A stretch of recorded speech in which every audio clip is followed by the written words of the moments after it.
Those who arrive in compact cars are often considered budget-conscious customers.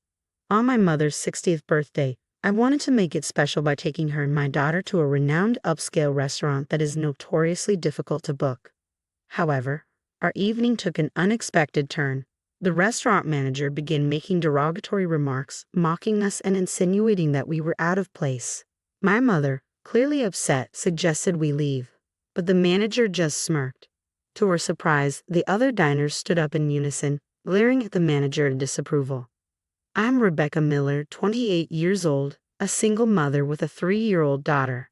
After separating from my husband due to differing values, I decided to raise my daughter alone. When I returned home to share the news, my mother welcomed us with open arms. Overwhelmed, I broke down in tears. Seeing my distress, my mother offered for us to move in with her. She had been living alone since my father passed away a few years ago, and she was delighted at the idea of having us. With my mother's 60th birthday approaching, I wanted to do something extraordinary. I managed to secure a reservation at the coveted restaurant, known for being booked years in advance. I was prepared for a long wait, but a cancellation allowed us to get a reservation for her birthday month. My mother was thrilled when I told her. Her reaction made all the effort worthwhile.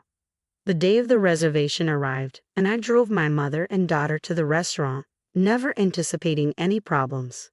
"Miss Rebecca Miller, is it? Please come this way," said the host. The grand entrance was fitting for such an exclusive venue, and my mother and I were in awe of the opulent decor while my daughter remained her usual cheerful self. Seeing my mother's delight, I felt confident that the evening would be perfect. After a brief wait, our appetizer arrived, a beautifully presented salad. Both my mother and I were excited, especially since the restaurant had a special menu for my daughter, a thoughtful touch. As we enjoyed our meal, my mother began recognizing some of the patrons. "I know that person," she said, pointing out several celebrities she had seen on TV. I glanced around, noticing the same faces and feeling a part of this glamorous world. Everyone seemed to be enjoying my mother's and daughter's presence, and the approving looks from fellow diners reassured me about bringing my young child. The appetizers were finished, and the first main course was served, its elegant presentation adding to the evening's splendor. Instinctively, I pulled out my phone and took a photo. Almost immediately, a different staff member approached us. His displeased expression caught me off guard. "Excuse me, could you please refrain from taking photos?" he asked curtly. I apologized, trying to explain. I just wanted to capture the moment. His next words were laced with disdain. "This is typical of people like you. Why are you even here? Who let you in?" His muttered comment was clearly audible, making me feel deeply uncomfortable. I tried to hide my discomfort, looking down to avoid dampening my mother's mood. However, my daughter's sudden crying brought me back to the moment. She had dropped her bread on the floor, and her cries echoed in the quiet restaurant. People began to turn their attention toward us, and I panicked, attempting to calm her down, but the more frantic I became, the less effective my efforts were. The rude staff member from earlier approached again. "Ma'am, you're disturbing the other patrons with all this noise." "I'm so sorry," I said. "I'll calm her down right away." "You really shouldn't bring children to places like this," he retorted, his sarcasm unmistakable. My mother overheard this time. Clearly irritated, my mother spoke softly but firmly. "It's your attitude that's truly ruining the reputation of this establishment." Her comment only seemed to fuel his hostility. "This isn't a place for children, you know. If you continue to cause a scene, I might have to call security." His arrogance and rudeness made both my mother and me furious, but we knew that reacting with anger would only worsen the situation. Taking a deep breath, I tried to stay composed, determined not to let him see how deeply his behavior had affected us.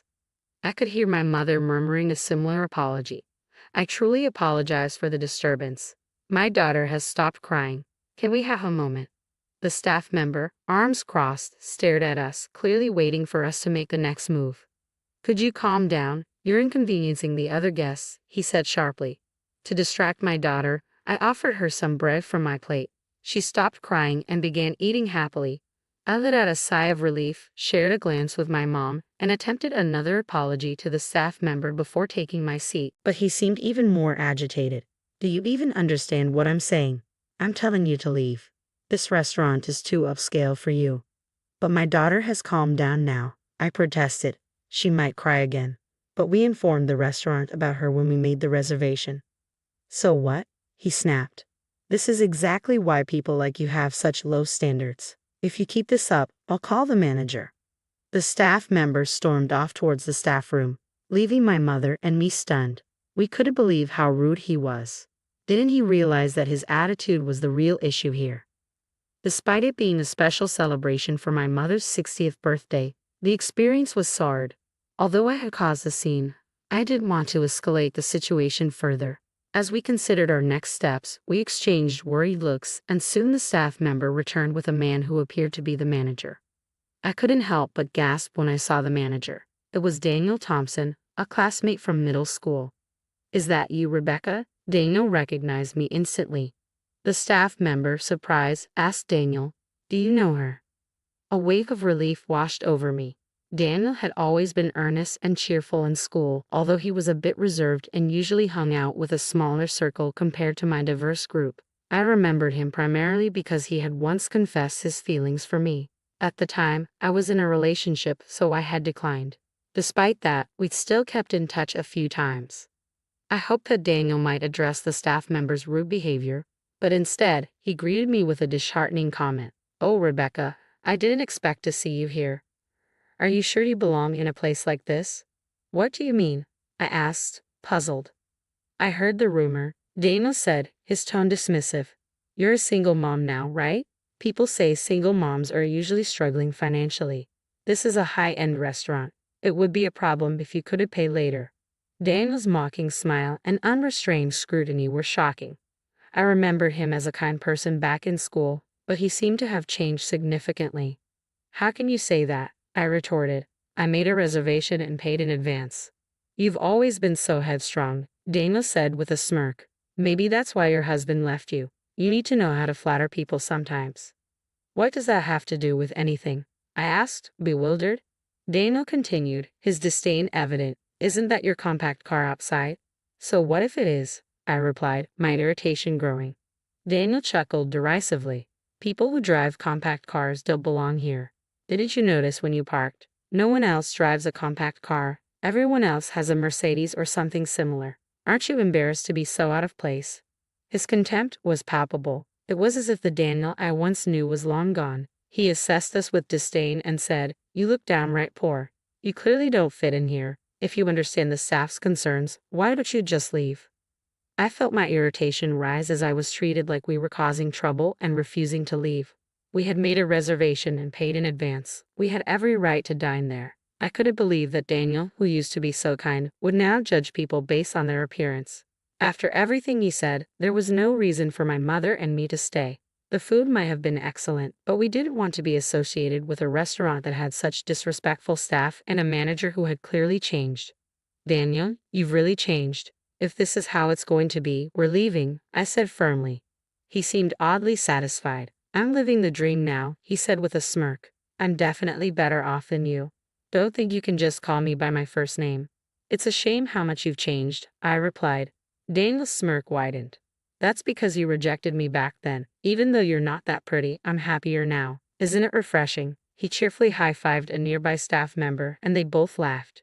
It was clear that Daniel still held a grudge from all those years ago. Understanding that made his awful attitude a little more comprehensible to me.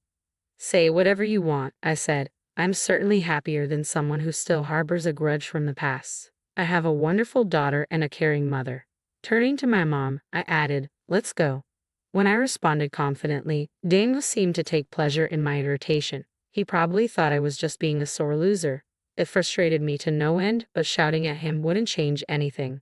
I never imagined that a classmate could become so different. This day was supposed to end on a high note, but with these thoughts weighing on me, I picked up my daughter and glanced at my mom. She was clearly enraged and abruptly stood up. "You've made a mockery of my daughter. We don't want anything to do with a place like this.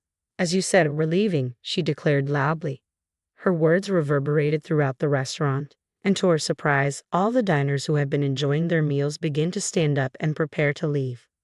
I was stunned, unable to grasp what was happening. "Wait, what's going on?" I called out, bewildered. "I'm sorry for the disturbance. We'll handle these rude customers right away," Dana said, trying desperately to prevent the diners from leaving. but his efforts were met with cold stares from every direction.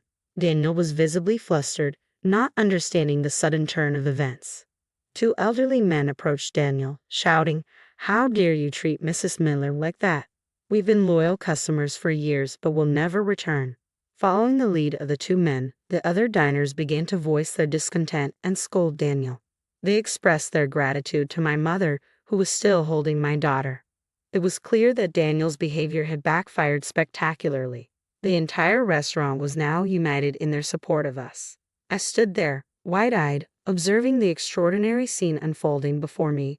The people who were reprimanding Daniel were recognizable celebrities, politicians, and other visibly affluent individuals. I had no idea why they seemed to feel a sense of loyalty to my mother. What's going on here? I wondered aloud, confused. Daniel's face turned ashen as he tried desperately to calm everyone down. The staff member beside him also appeared to be losing color. I looked at my mom with a puzzled expression, and she revealed an astonishing truth. All these people used to be regular customers of mine when I was a traditional sweets maker. What? I was as shocked as Daniel. I knew my mom had been a sweets maker, but I had no idea she had catered to such high-profile clients. One of the celebrities nearby spoke up. Mrs. Miller's sweets were the best in the country. My mom blushed at the compliment and replied modestly, "I may not be a professional craftsman anymore, but thanks to all of you, I became quite skilled. I'm truly grateful. In that sense, a customer is indeed a god." Hearing this, I felt a profound admiration for my mother. Daniel looked completely stunned, holding his breath and visibly tense. My mom approached the astonished Daniel and said calmly, "You need to learn to cherish your customers. This restaurant is important to you, isn't it?" At her words, Daniel's frustration boiled over, and he growled in response. Daniel was clearly on the defensive, trying to maintain a facade of confidence despite the situation. "Hey, stop this. What's with the customer is God nonsense? That's an outdated way of thinking and isn't popular anymore." His frustrated shout, which could be interpreted as a cry of anguish, reverberated through the room. My mom remained unperturbed by his outburst. "You think caring for the customer is just a fleeting trend?" she asked calmly.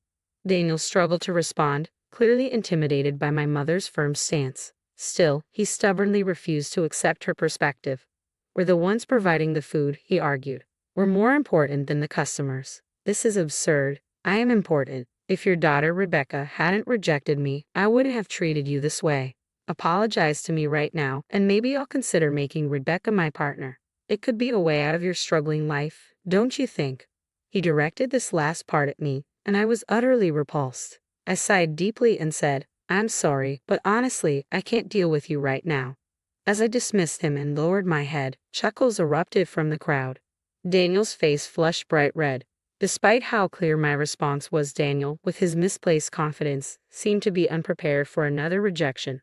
"Why not? Have money, you know. You don't want to be looked down upon, do you? And isn't it embarrassing to be a single mother? Women like you probably can't remarry, so I'm offering to take you." "It's none of your business," I said firmly. "Just because you have money doesn't guarantee happiness." I brushed him off, and his face turned even redder. I couldn't help but wonder if money was behind Daniel's transformation. They say that money can lead to one's downfall, but seeing it firsthand was a new experience for me. "How dare a single mother like you talk back to me?" Daniel's words no longer had any impact. In fact, after hearing my mother's dignified response, Daniel seemed pitiful. Suddenly, a loud voice boomed from the back of the restaurant, startling everyone. We all turned to find the source. A middle-aged man appeared, and Daniel's expression instantly shifted to one of unease. "Daniel, what on earth is going on here?" the man demanded.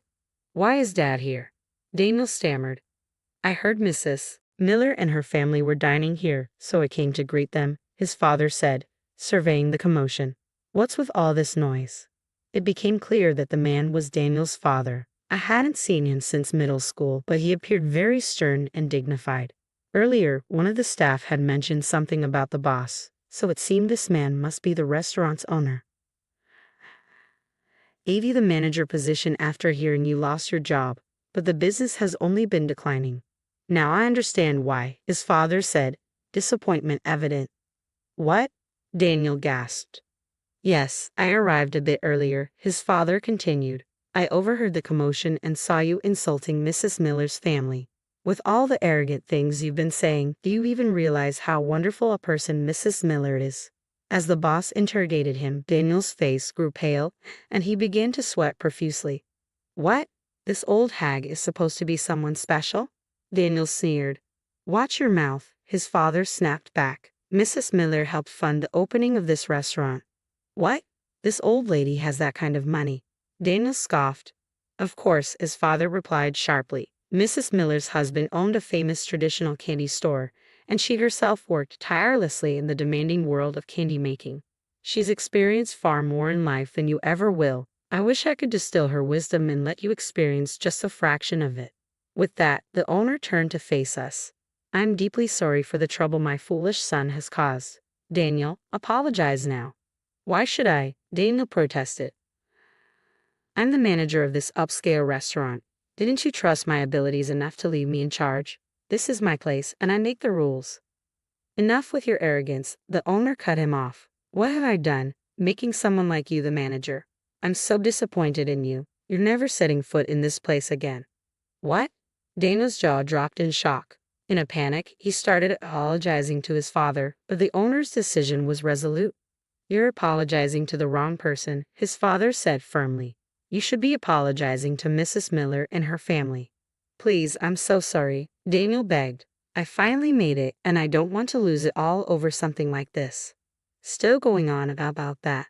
The owner shook his head in disbelief. His face was a picture of shock. No one would want to discover their child was so arrogant and disrespectful. If my own daughter had acted this way, I would have made the same decision as the owner. We all glared at Daniel, who was now visibly distressed. The owner began to recount how Daniel had ended up working at the restaurant.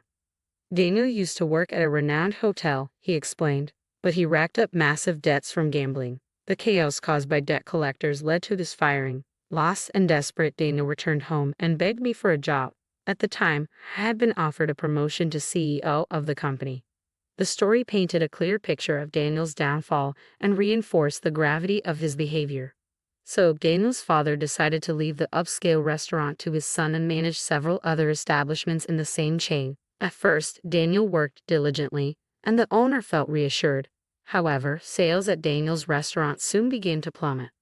The owner had been trying to understand the cause of the decline for some time.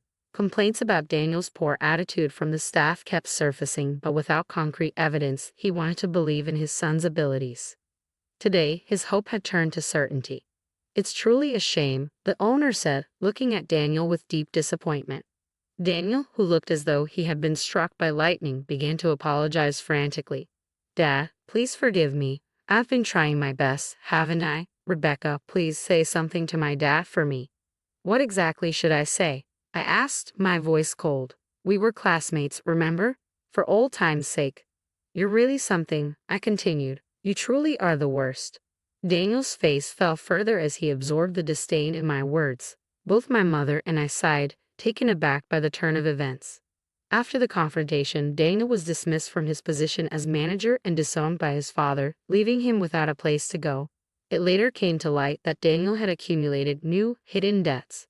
Despite his decent salary, he had squandered most of it on gambling and mistreated his staff daily. He had a particular favorite among the staff, one who was also a former college junior of Daniel's. This staff member, who had a problematic attitude, was hired on Daniel's orders. Eventually, he was dismissed along with Daniel. With everything lost, Daniel sank further into gambling to escape his troubles, struggling to pay off his debts.